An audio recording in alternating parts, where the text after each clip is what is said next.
enter the toilet, and are we allowed to speak in the toilet?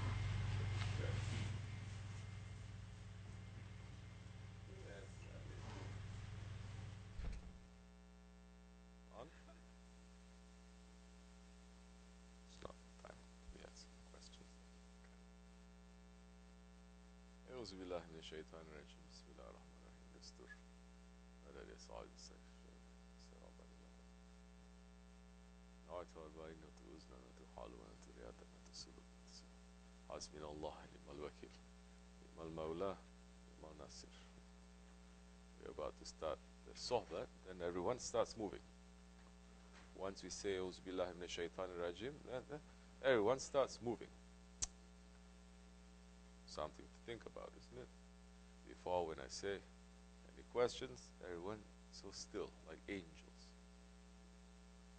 Say anything you want to say, so still, like you're waiting for jewels to come. But once we say "Auzu billahi minash shaitanir rajim," we have to be careful with these things, because if we don't have adab, we don't have religion. Islam is about adab. Iman is about adab. Ihsan is about adab. Adab, Yahu. The adab, the manners, it is the most important thing in our faith. It is what separates the humans from the animals. So, we have to see what is proper adab. Because otherwise, what is there for you that is going to get, because you don't have proper adab, is going to be cut off. Like something else was coming, but now we have to be stuck with that. But this is a very important point, that day and night we must be reminding ourselves. A tariqat, religion, or you may say Sufism, is not about knowing so much. It is not about knowing the knowledge of the angels, for instance, or knowing the knowledge of the other ones. That so many, they are busy with the knowledge of the other ones, those ones, thinking they are higher knowledge. But those ones, world and their knowledge is actually lower than ours. The tariqat is to teach you knowledge that is for you, knowledge that concerns you. And the knowledge that concerns us, first and foremost, is what stops us from being a real servant to Allah subhanahu wa ta'ala. That is what is important. Adab Yahu. It is, like they say, tariqat, Sufism. It's not about reading books. It is not. It is not about finding out obscure knowledge here, hidden knowledge there, and talking about it and getting so excited about it. It is discovering that knowledge by yourself, with a guide. That is when you actually begin on the journey. Because even if you read other people's, it is, whose journey is it? It's not ours. It is their journey. You may read about other saints. You may read about other ones who are, but it is still their journey. When are you going to start your journey? When are you going to discover yourself? When are you going to understand that whatever that you believe, it has to be experienced? Are we experiencing that yet? What stops us from experiencing that? Because everything is in front of us. Forget about zikr. Let's not talk about it. Let's put that aside. Let's talk about namaz. What higher blessing you want to get than a mi'raj, isn't it? that our Prophet ﷺ, one of his titles is what? Anyone is following me? Sahib al-Miraj, the owner, the Sahib of the ascension to Allah, the Miraj, where he met his Lord, Allah subhanahu wa ta'ala. There's never been granted to any prophet that he came to two bows length or even nearer. Nothing can be higher for that than that. And during his Mi'raj too, he asked that the same blessing be given to who? Did he say to my family? Did he say to my friends? Did he say to the Arabs? Or did he say to his ummah? He said to his ummah. Amanna wa sadaqna. Whatever the Holy Prophet ﷺ says, we put it on top of our heads. We are not those ones who are saying, well, you're saying Prophet said this, but is this sahih or not? Is this Hassan or is this da'if? Is this maud? So many things they're going to put in front of them just so they don't take the haqq, the truth, the essence of what is there, of what it is reported Prophet is saying. It's as if they become so pure. They have such pure eyes that they only see the pure things, pure ears, pure tongue, pure everything, that they can only take the pure. And you know what? The Ahlul Haq, they don't surround themselves with the purity too. Ahlul Haq, if you're really pure, you're going to be sent to the dirtiest areas to help to clean it up. But those ones are saying, Wahhabi kind. What kind of hadith is this? Or worse than that, they are denying hadith altogether, saying this is still the word of a man. And there's so much corruption happening, so we don't know. Don't put all of those understanding that you learn about the Bible, how it was written hundreds of years after the Isa alayhi salam.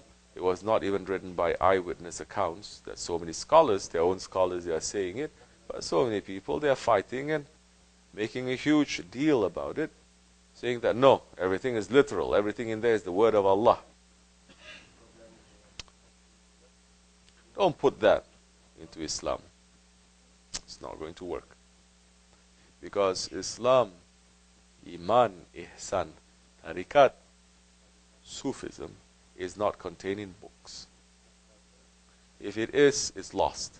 Any spirituality that depends on a book, it's finished. Any religion that depends on a book, it's finished. Because the Quran now, it is not a book that is only a few hundred pages, that is written in paper. All the physical Qurans that is written can be destroyed. Is the Quran ever going to be destroyed? No, impossible. Because the Quran, Allah is saying we mean to protect it, and it is protected. From that time until today, even if you take out all the Qurans, physical Qurans, there are still millions of Muslims who are called Hafiz. Hafiz is what? Protectors of the Quran. They commit the entire book to memory. And the numbers are increasing, and there is still one of the big miracles in Islam. You cannot find Hafiz of Tawrat. You cannot. You cannot find Hafiz of Injil. You cannot. But you can find the Hafiz of the Quran. There used to be the Hafiz of the Hadith. The Hafiz of the Hadith. There used to be. But it is a sign of the times now. The last one passed.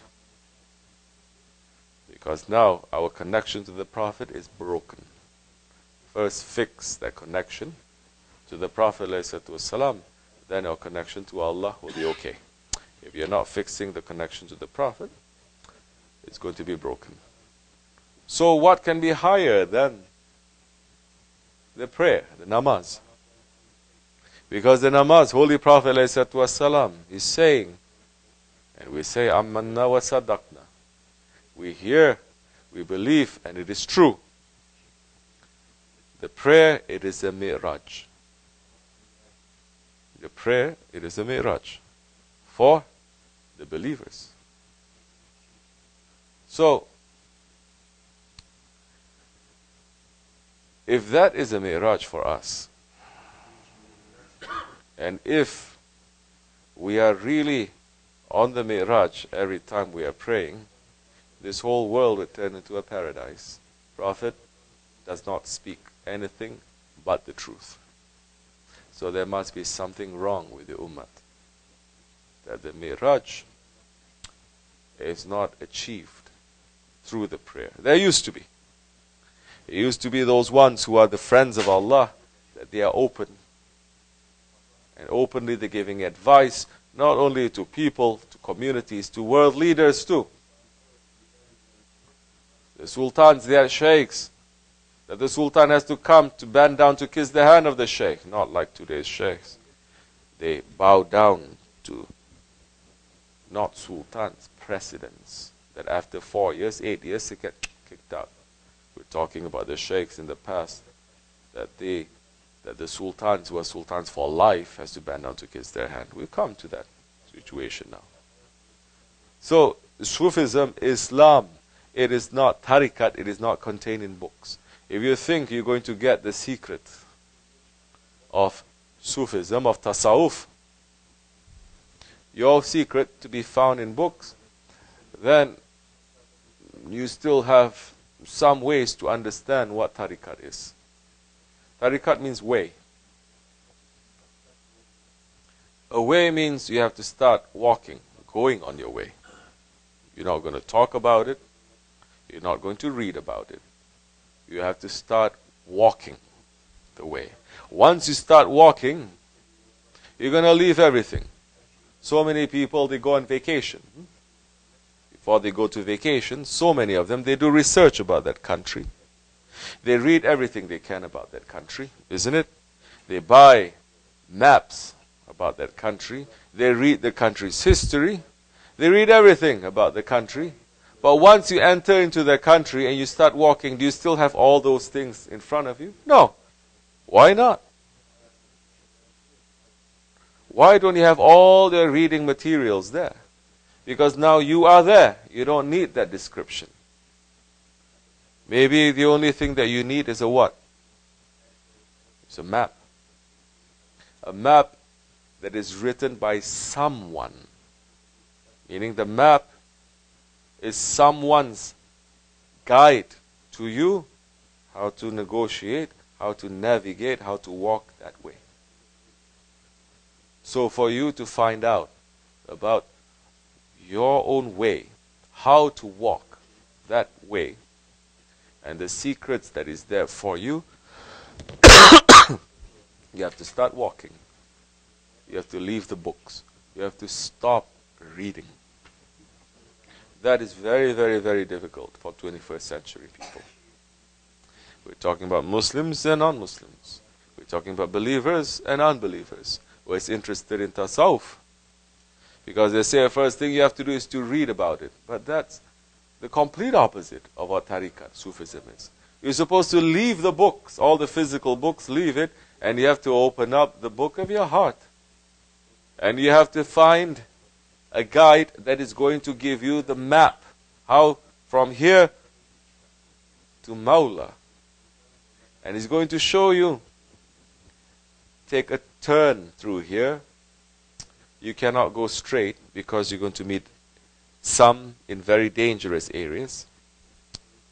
And you have to take a shortcut there. There you have to walk, there you have to run there. Everything is there, just like a normal map. And you need to have that map. And you need to have a guide to tell you. Now you think you are walking straight, but you've already deviated. Your ego is playing tricks on you. Your ego is playing tricks on you, and you have to turn around. That time, if you are not understanding how you are walking on that way, how you've deviated, how you are making progress, if you don't understand that, nothing will help you to understand it. No amount of books that you read, No amount of histories of the saints, history of anyone that you're reading, is going to help you with that. So, it is important, inshallah Rahman, for us to find a guide, and that guide to give us help, and for that help to reach to us directly from him. Because if it is something that is contained in books, like I said, Islam is not contained in books. Any revelation means it's continually being revealed. Of course, the Quran is complete. We're not saying the Quran is continually being revealed, but we're saying now Allah subhanahu wa ta'ala is continually revealing himself and making us to follow guides that will remove those veils and to reveal ourselves, to come close to him. If we start doing that, then we are on a journey, and you'll taste a true faith, a true taste of your journey, not someone else's, not your imagination, not trying to copy someone else. And you're not going to be concentrating on book knowledge that time. So, it is not. Islam is revelation. And the revelation, meaning what Allah is going to reveal, Allah is coming down in the last third of the night, every night. For nothing. It's for the nation of the Prophet ﷺ. So, it's continually revealing things. So, we are here in this situation now, in these times, that is the Akhir of the Akhir Zaman, to get ourselves away from the mess of this dunya and the mess of the Akhir Zaman, because now we are in a very dangerous time, a very dangerous place.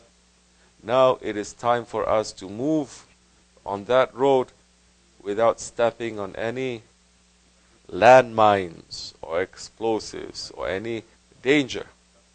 It is time for us to do that. Now is not the time for us to stop, to pick up the rose, to talk about this, to look at this. No. Now, from here to there, we have to move, and we have to move quickly, and we have to move without any danger that is going to touch us. Inshallah Rahman.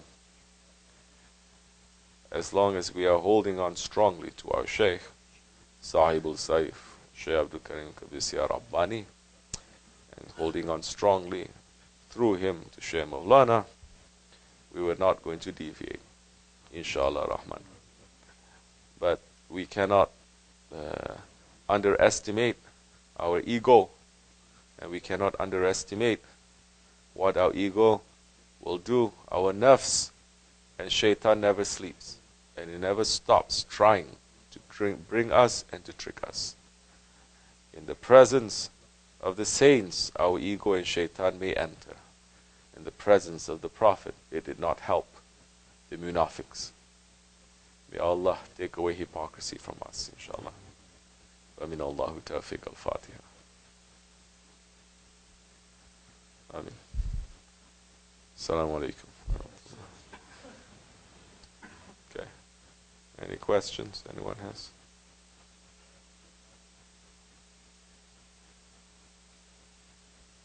What is so important? You have to check your iPhone when sohbet is happening.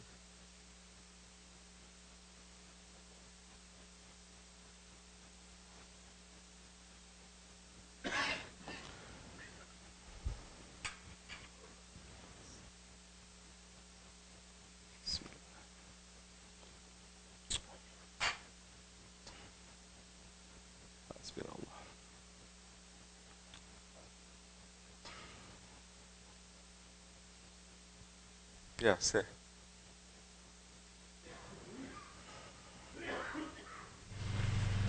Bismillahirrahmanirrahim.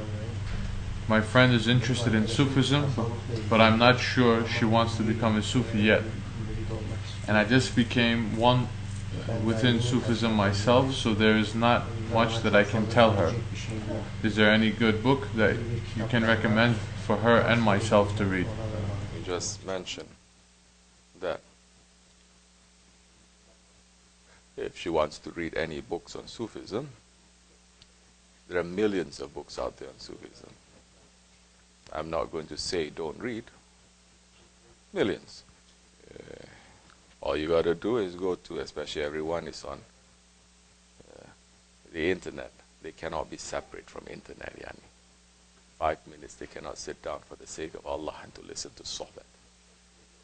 Shaykh Efendi is not liking it. It cuts the connection. But you guys are blind. Don't be blind to that. Everyone here is a responsibility. No one here is an exception with that. It damages work. I'm not interfering into your work. Don't interfere into mine. I'm warning you. You are hooked up to the internet. Then read. Type Sufi. Sufi books. In fact, there are places called Sufi books. You can go there. You can read a lot of stuff about Sufism. It's okay with me. Anyone can do what they like. But if you are walking in the way, meaning that how one is become a murid, I don't like to use the word Sufi. The word in the East, very, very, very, very few people use it for over 1,000 years. And they've been practicing for over 1,000 years Sufism, but very few use the word. Such a high level word. MashaAllah, in the West, they just discovered yesterday everyone is a Sufi. And now, new style, everyone is calling themselves Sufi. We are murids.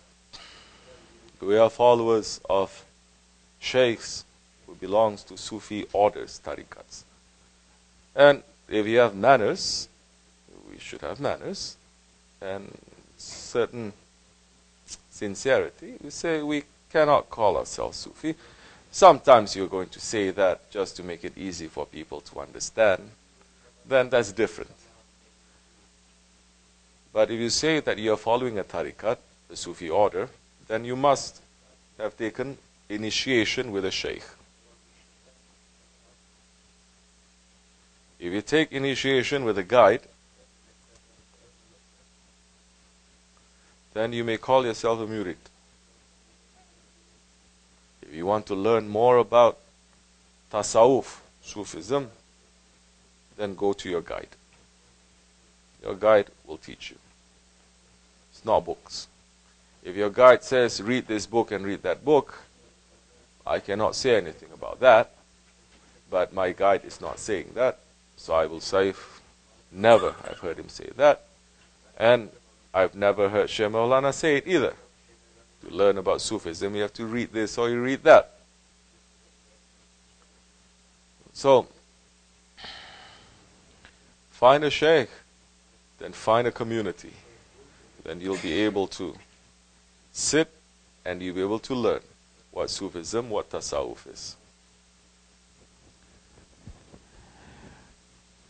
If you cannot find a community, you can go online to find online communities too.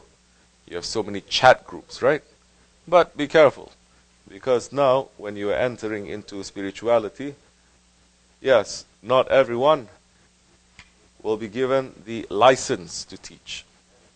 Just as it is with medicine, not everyone who is interested in medicine or the medical field is given the license to be a doctor, correct?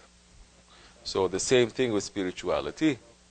Not everyone is given a license to teach it. So if everyone's giving you opinion, but they themselves are not given the license to it, you may not take it. It's okay. It's better. But if that one is given authority and permission to teach, then you may sit and listen to that one. Very important when you sit to learn about Sufism. When you sit to learn about tasawwuf, we go straight to the Quran. Allah subhanahu wa ta'ala is saying, follow those, Bismillah ar-Rahman ar-Rahim, follow those who ask you no fee, and who themselves they are rightly guided. Follow them. You have to follow, you have to learn how to obey, and you have to learn how to submit. Your ego is not going to like it. Why I have to sit down here and listen to this one? Your ego is not going to like it. It's something I've heard so many times before. I need to take a break. Your ego may not like it, definitely. We're not in tariqat to please our ego. And in gatherings where there is authority, it's not just, if we say speak for 1 hour, it's not just the words of 1 hour. It's not just a zikr of 15 minutes. It's not just a gathering of 50 people. Things are happening from the ground. Things are happening from the skies. But if you are blind, if you are stubborn, if you're in ghaflat, if you're lazy, if you're not believing, that time you're just like a man in daylight. Because he closed his eyes, he thinks the whole world is in darkness. We say the sun is shining. Sun is shining everywhere. We say, nope, nope. It's in darkness. So open your eyes. There is something will make it easy for you. We're not here to go after the dunya anyway. We're here to put a gauge to our faith. We're here to look at our faith, how my faith has increased today. So, may our faith be increased, inshallah. Find a guide, bottom line. If you want to read books, go ahead, but that's not what I'm recommending. Find a guide, and let the guide to read your book for you, if you don't know how to read your book yourself. It's very interesting, believe me. The book that you are writing, the story that you are living, is the most interesting story in the whole world for you. Because what Allah has destined for you is only for you, not for anyone else. And what is only for you, the maqam, the station, the beauty that Allah has created for you, if you discover it, you're not going to look anywhere else. And it is Allah subhanahu wa ta'ala who has done that for you. Assalamu alaikum wa rahmatullah. Okay.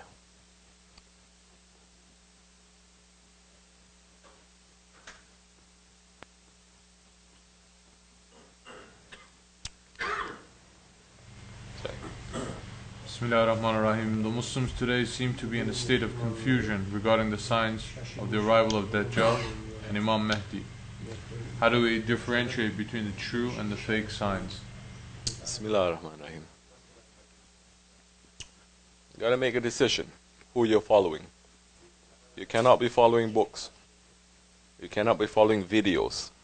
You definitely cannot be following YouTube videos to say this is going to bring haqq to me. You understand? If it's between Dajjal and Mahdi alayhi salam, the knowledge of the last days, there are people who have that secret, who have that knowledge. Run to those people. Find out about them. What are they living for? What are they trying to achieve? Who are their followers? What is their vision? Are they living according to the sunnah of the Rasulullah ﷺ or not? Because now the knowledge of Mahdi ﷺ and Dajjal is written by everyone, for Prophet too. Very soon you're going to see so many in the Barnes and Nobles. You're going to start selling it. Because it's making money. It's becoming. But more and more confusion is inside of it. Because this knowledge also is supposed to take you out from this ghaflat world that we're living in. Because the situation that we're living in right now Dajjal has already taken control. So if reading about Mahdi alayhi salam and Dajjal is not making you understand how to pull yourself out from this confusion and how to live your life simply with blessing and with support, then that knowledge there, put a big question mark. Because you may know certain people, they're right. These are the signs of Dajjal. This is this. It's not just about triangles everywhere. It's not just about eyes everywhere. Well, iPhone, iPod, I. It's not just about that. Like I said, everything has been saturated with the influence of Dajjal.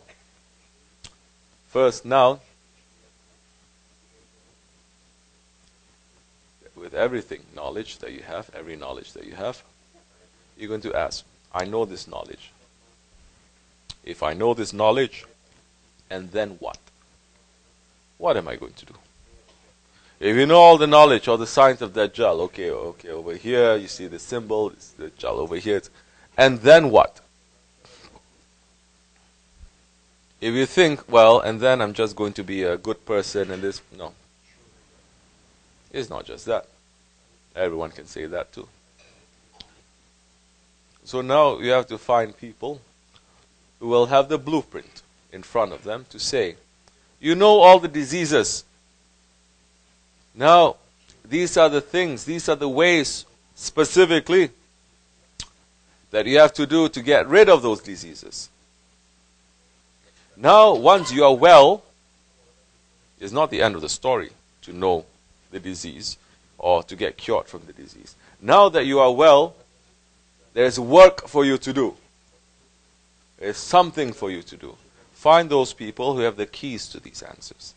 Otherwise, everyone is going to talk about the signs of Dajjal, which is all mixed up. Everyone is going to say Mahdi alayhi salam is going to come, which everything is mixed up. But they're going to say, we ask them then, so what if you know this? What's going to happen now? How are you now going to fix your life? Don't try to fix the whole world. Fix your life first. Because that's what Mahdi alayhi salam is going to do. He's going to fix the whole world. And if this world is becoming so allied with Dajjal, now is this the time to be handing out roses to each other? Something to think about. So, the real knowledge you're not going to find, like I said, on the internet anyway.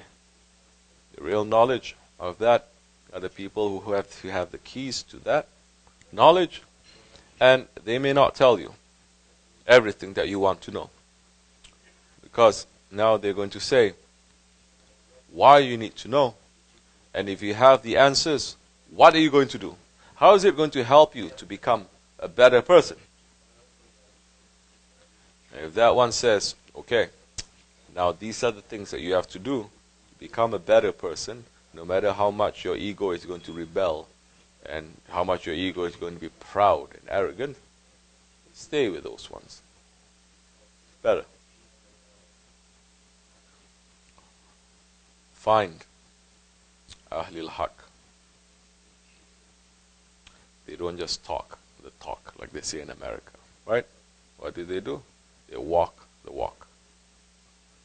Not just people who talk about Dajjal and Mahdi, but they're going to unbutton their shirt up to here. They're going to listen to club music and mashallah, mashallah. Everything you see, mashallah, mashallah. No, it's not. Find those ones that are living the lifestyle of the Prophet ﷺ. Those ones may help, inshallah. We are following those ones, alhamdulillah. We are following our Shaykh. We are following our Sultan al-Awliya. May you find such guides. Assalamu alaikum wa rahmatullah. Gift.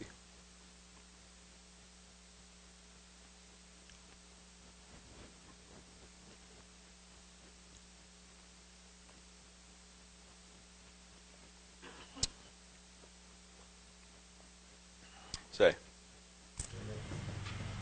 Bismillah ar-Rahman ar-Rahim. There is something that I always wondered about. If Allah is all-knowing, then why did the Prophet ﷺ have to keep asking his Lord to keep decreasing the amount of salat, according to the advice of Prophet Musa ﷺ, who said that the Ummah would not be able to pray them all? Right. If Allah already knew this, then can you please explain the wisdom behind the Prophet ﷺ having to keep asking Allah to decrease the number of salat we pray? Bismillah ar-Rahman ar-Rahim. It's very easy. Allah is all-knowing, but we are not. We don't know. And we must know. Our whole journey back to Allah is to know Allah. Allah is all-knowing, but we are very ignorant about ourselves, about our Prophet, and about our Lord.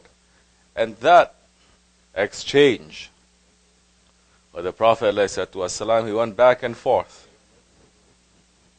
from Musa ﷺ, the lower paradise, back to divine presence, to ask to decrease the number of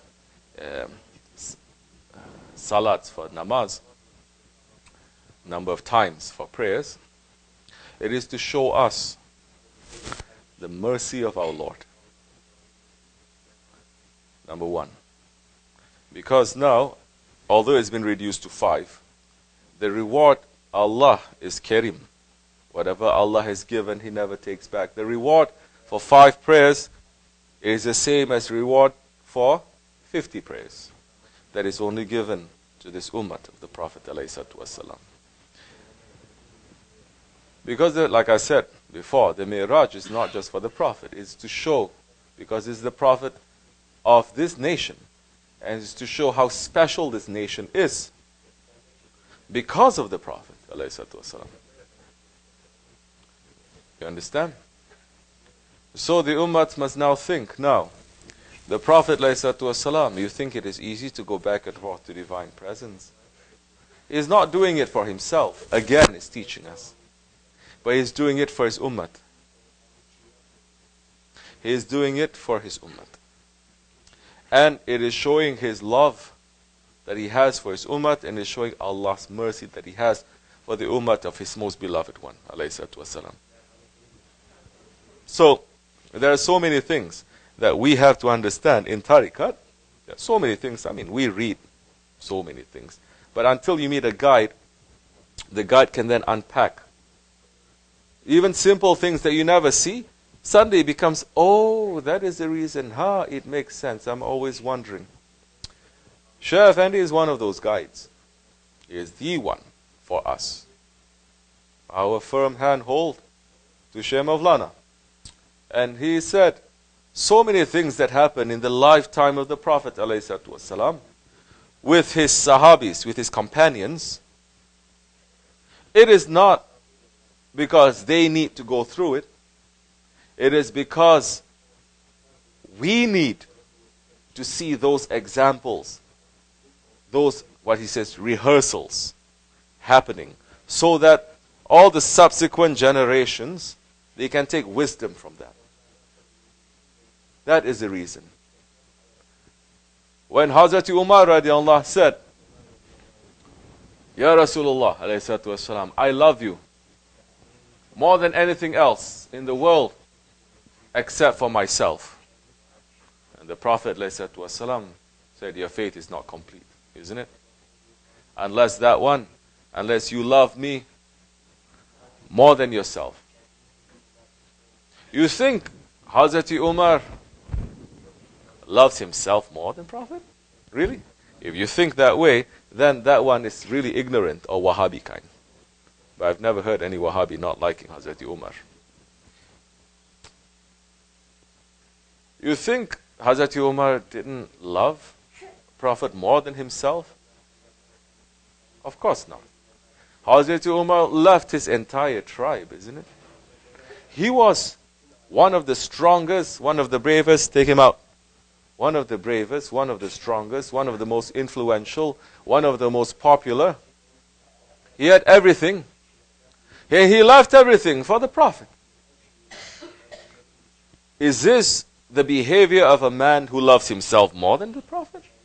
Impossible. Not only that, he left, but after that he fought against to his people.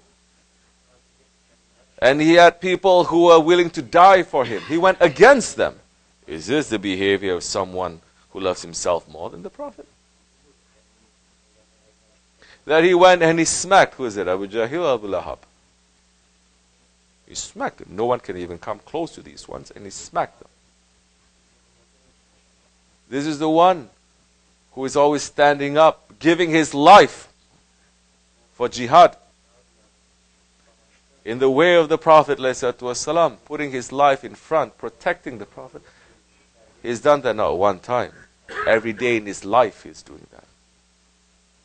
And the one who, when Hazrat Abu Bakr said the Prophet passed, when the news came that the Prophet passed, he was the one who did not accept it. And he took out his sword and he went, anyone who says that Muhammad is dead. There is a secret to that too. Because there are munafiqs around and they are laughing when Prophet passes. They say, see, he's dead, he's dead, he's dead. No longer his authority is on us. No longer his power. What kind of a prophet is? It's not just because Hazrat Umar is like overcome or emotional. Because there are so many who wanted to take advantage of that situation to bring more fitna, and they did, didn't they? It's just anyone who says that he's dead, I'll cut his neck off. Does that sound like a man who loves himself more than the Prophet? No. So that exchange there is a rehearsal for us. Because right after that exchange in the same hadith, then Hazrat Umar said, then, O my Prophet, I love you more than I love myself. Immediately. You think it's easy for a man to say that right away if he doesn't have that already? You think the love and the sacrifice is going to come just like that? Suddenly? So these are the things that I'm saying. If you start following a Shaykh, according to the knowledge that you have, he may reveal, he may unpack, he may show something that is there that is for you, something that you've never discovered before, something that is so beautiful, and something that is going to help you along the way. Because so much knowledge that people get, maybe it is not good for them. Maybe it's not going to help them along the way. Maybe it's going to bring them more burden. It is. That knowledge is called Malayani. Take him up. Ashik, take him. So, it's something for us to think about. And so, there are so many incidents. That's good. These are good questions you need to ask. There are so many things that we need to ask. So many things that we need to understand. Inshallah. And it will make us to understand ourselves, understand our Lord better.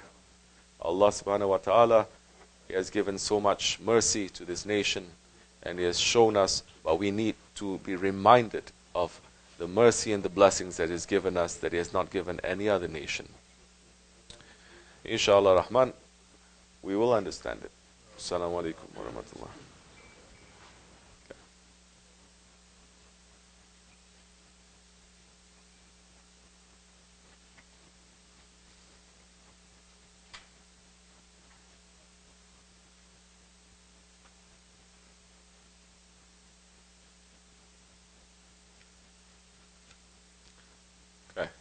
Say. Bismillahirrahmanirrahim. When you see the extremes of those in dunya, such as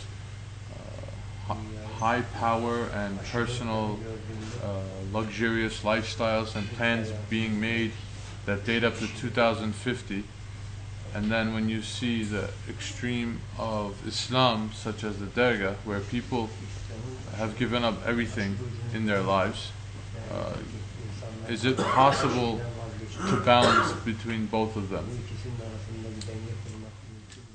Say that again.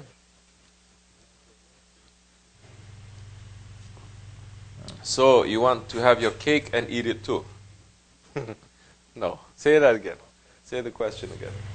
Let me try to understand. The way they wrote this question is, Bismillah ar-Rahman ar-Rahim. When you see the extremes of dunya, such as the high power personal living their lives and plans being made that date up to 2050, then you see the extreme of Islam, such as the Dergahi, people whom have given... So is it possible to balance both? Okay. Yeah.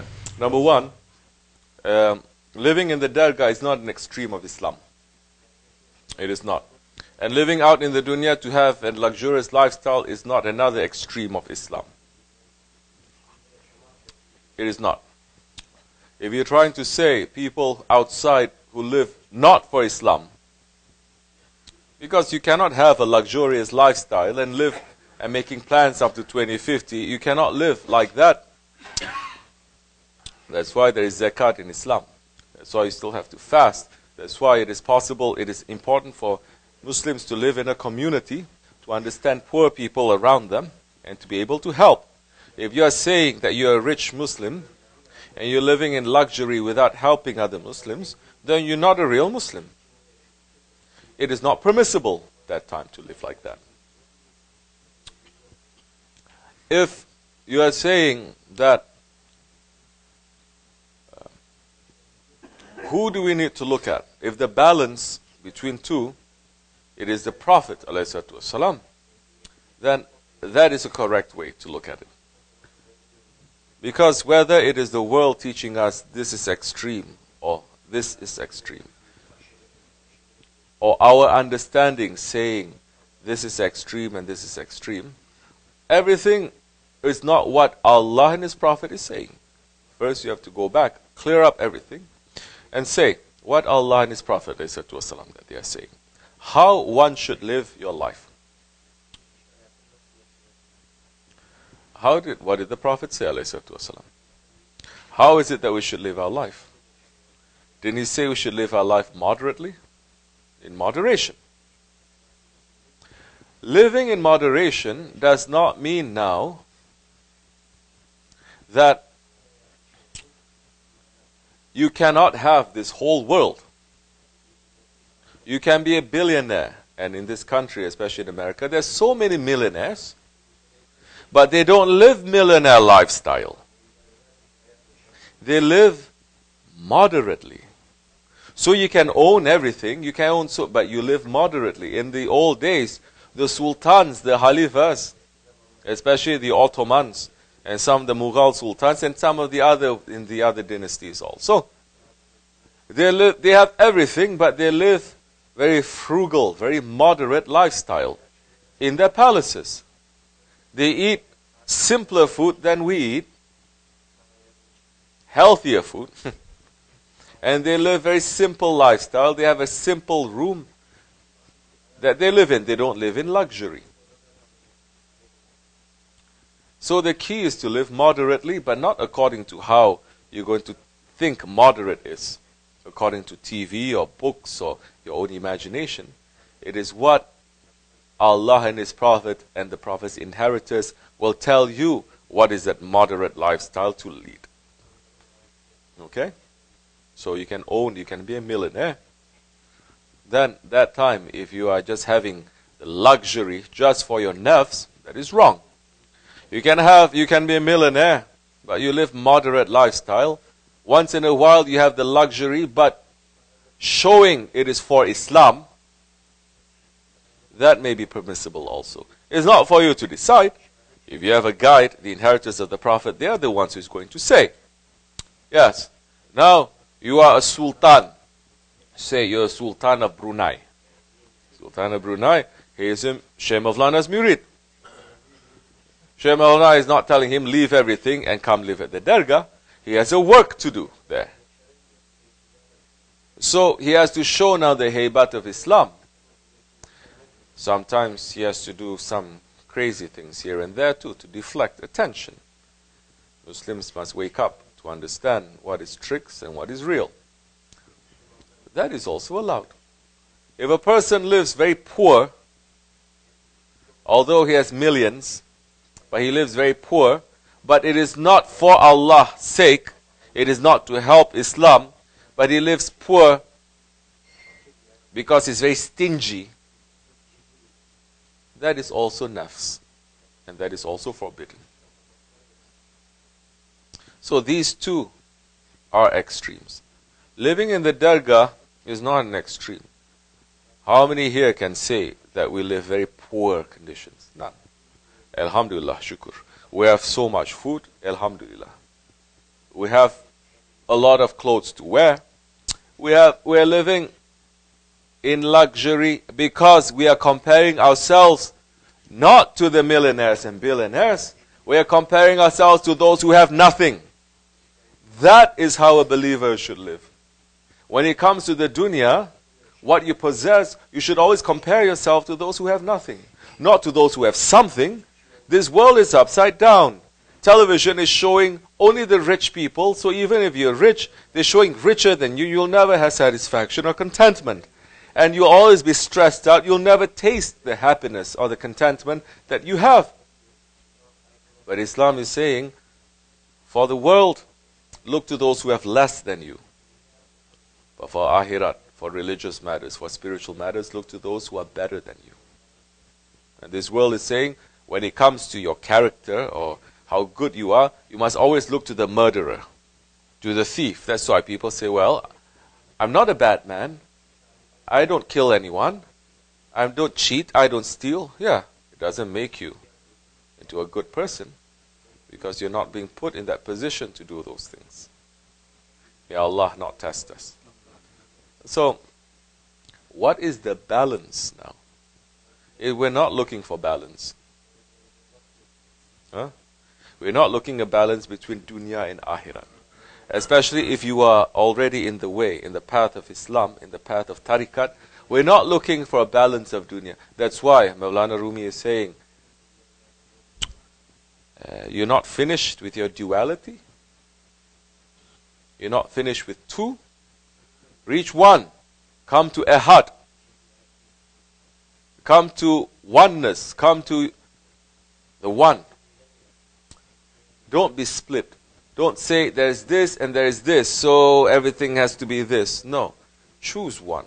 Not choose this or this, but there is something higher than these two. And that is one. What do we mean by that?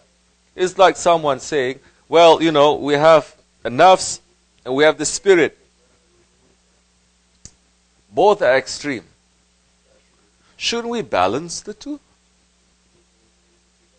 If you're in the spiritual way, you say no. To balance the two, it is the worst thing that you can do now. Because the two is not meant to be balanced. Because Allah did not create the spirit and the ego to balance each other. He created the spirit to be the master of the ego. When you have the spirit being master of the ego, that time you will have harmony. You will have balance. If you're saying both should be equal, then you're still stuck with this. Maybe some people are going to get upset with me, but you're still going to be stuck with this yin and yang thing happening. It's not. It's beyond that. You cannot say there is haq and there is batil. There is truth and there is falsehood. Both are extreme. Can't we have a middle ground somewhere?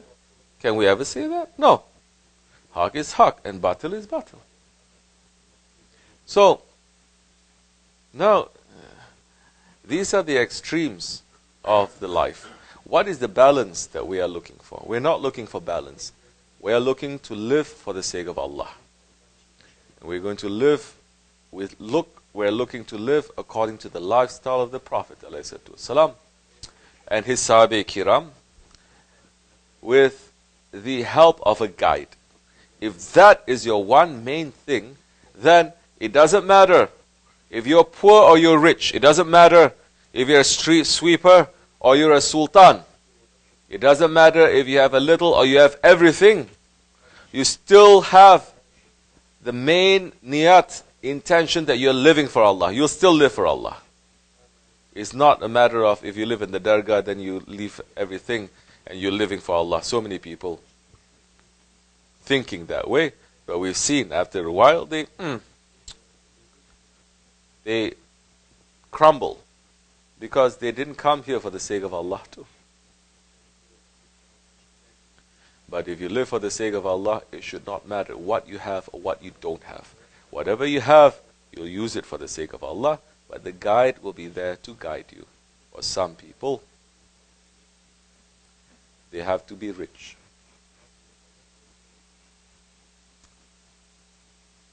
With that richness, they can help Islam and will give them faith. If poverty is given to them, they're going to lose that faith. For some people, it's like that. And in the Akhir Zaman, to have wealth is also important to help the Ummah. Because the Akhir Zaman people, they are weak. They cannot handle having little. They start worrying. Even before it's taken away from them, they start worrying. I don't know how. This is all teaching us faith, isn't it? Now we have to say, what kind of faith? No, it's not that. It's not faith. That means that our confidence in Allah is according to how much bank balance we have.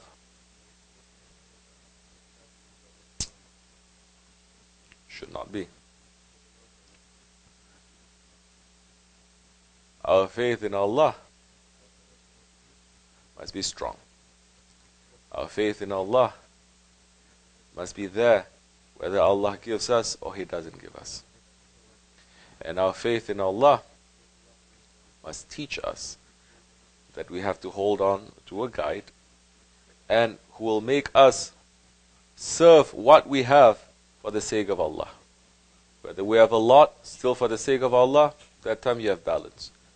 You don't have, like what we're saying in these days, to have wealth, you can help. So many people in the 21st century, Muslims, they cannot handle not having too much. They start losing their faith too. But for some, if Allah gives them more, if Allah gives them what they want, they'll start losing their faith too. So, that is how you're going to achieve. You can only achieve balance if you're seeking to please Allah and His Prophet and the awliya first. Other than that, you're just making up imagination. Assalamu alaikum wa rahmatullah. Okay. Afiros. Eat your dessert.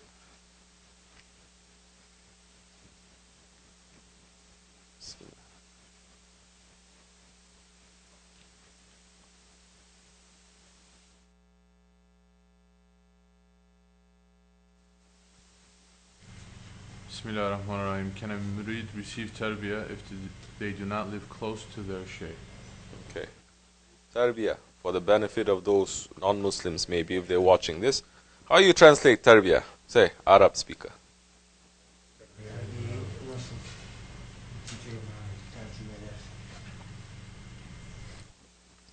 Guidance, let's just say. Or how to follow, correct? Guidance, manners. Can a murid receive tarbiyah, guidance, and orders on how to follow if they do not live close by their shaykh? Yes, they can. If tarbiyah can only be obtained if you live close by to the shaykh, then that means that shaykh is not a real shaykh.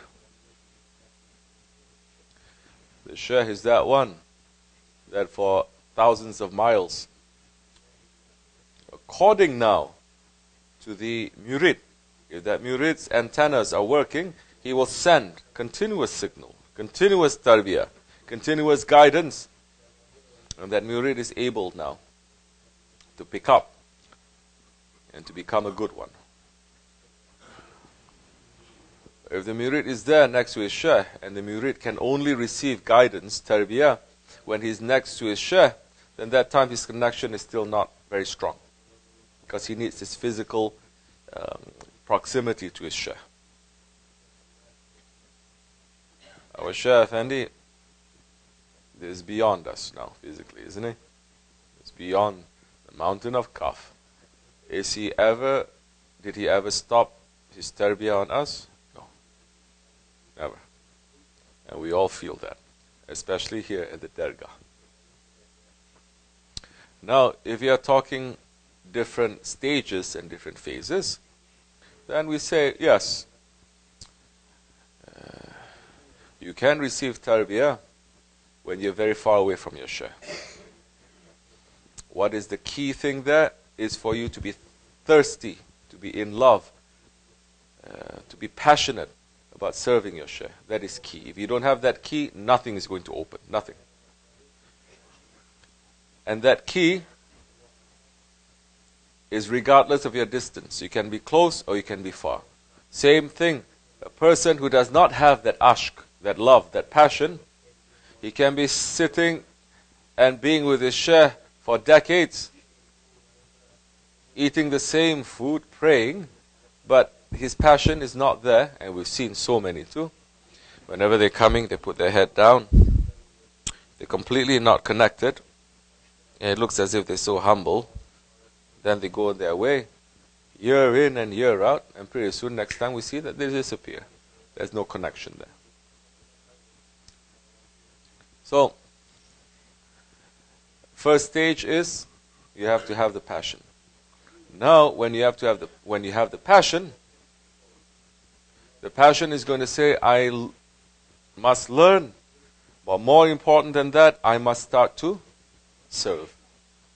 And with the service, with hizmat, can come more tarbiyah, and more rahmat, and more blessing, and more barakat. That time, now you're going to see, is not just enough. I'm not just going to sit here and just receive. And this is what makes our tariqat high also. Because this tariqat is pushing the murids to go forward, not just throwing things at the murid and say, okay, now you're blessed, now live your selfish, egoistic lifestyle as you like. Say, no. Now you want to go to higher stations, you have to start to serve. Once you start serving and you say, how can I serve? That's the time when you have to look at your heart, you have to look at your mind, you have to look at your intelligence and see how I'm going to serve according to which capacity that I have, the best way that I can. It's not that difficult a question. You just have to see what is it that they need, what is it that they can do, and what are the things that they cannot do, and let me try to help. We're not saying that Dergah needs anyone. No. Dergah does not need anyone. You need the Dergah. But intelligent man must know that if something is being built, these are the things that I can do to participate in it. Once you start doing that, then you have your passion now will start burning more with a hizmat. Once your passion starts burning, more you're going to receive. Because you're not doing it for yourself now, you're doing it for others. There are people who do it for yourself too. Some people, it doesn't matter if you're close or you're far, they start doing it for themselves. But once you start doing it for yourselves and you know yourself, once you start doing it for yourself, then there is interference there. Then you start seeing that your connection is not so strong, either to the shaykh or to the jamaat. We've seen that happening so many times. Because you say, no, it's just me and the shaykh. It's just me and the shaykh, no one else. Then why we have to be in jamaat? Why Allah is jami, is saying we have to be in jamaat? Then slowly, once you start doing that, then you have to say, now the passion, instead of diminishing, becoming smaller, it increases. Then that's the time, more it increases, more rahmat, more barakat, more tarbiyah the shaykh is going to send to you. More you cannot wait, then that's the time when you're going to give value to the dergah. That's the time you come to the dergah and you, by your own self, you're going to say this dergah, no one has to tell you, this dergah is Dergahi Sharif. Okay? Like they say in India, right? The honorable dergah. You're not going to be like those ones who treat the dergah just like a hotel. Back and forth, coming in. You're not. Same way, Shaykh Mawlana Shaykh Efendi has told this story. People who live in Mecca and Medina, because they are not reminding their connection is broken. Now, Kaaba is there, there's nothing, they're not feeling it anymore. And in fact, from one point to another point, instead of making a round, they're going to use the Haram-i-Sharif as a shortcut to cut across the Haram-i-Sharif to get to another place. Because they have no connection, because either they're spoiled or they're not working on that connection. They're letting shaitan and their nerves to trick them. Same thing happens here too, at the Dergah. No rahmat, maybe curse is going to be on that one, definitely, because you're not placing a value. This is nothing. It's just the same. Every day, every week. Then why are you not saying about zikr? Why are you not saying La ilaha illallah? Why are you repeating it's the same La ilaha illallah. Every time I'm repeating it. Why are you not saying that for the prayer? Every time, they're not getting nothing. So there's something wrong with the prayer, you say. There's something wrong with La ilaha illallah. There's something wrong with the Dargah. Hasha astaghfirullah. Something wrong with you. Fix yourself. Once you fix yourself, the key is all according to you now. The key is in your hands now. You have to unlock that. You have to unlock your passion. Once you start doing that, then yes, not only the Dargah that you're going to see that is sacred, that is holy, you're going to see the whole world. Because Allah has created it. The whole world has value. The whole world is holy. The whole world now cannot be wasted, cannot be mistreated, cannot be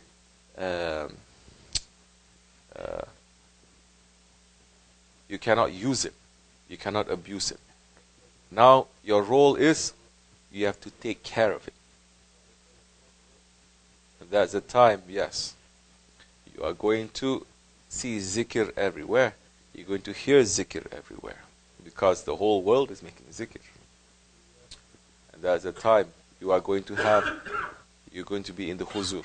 You're going to be in the presence. You're going to feel your Shaykh everywhere. You're going to feel your Prophet everywhere. And Allah, it is everywhere, but He's removed from everything too. Amin Allah tawfiq. May Allah, inshallah Rahman, make us to wake up and to understand this. Assalamu alaikum wa rahmatullah. Inshallah Rahman, I will see you again tomorrow. If there's no more questions, have a good night. May Allah forgive me and bless all of you. This is as much as we can say, as much as we can do. I will see you tomorrow inshallah. Assalamu alaikum.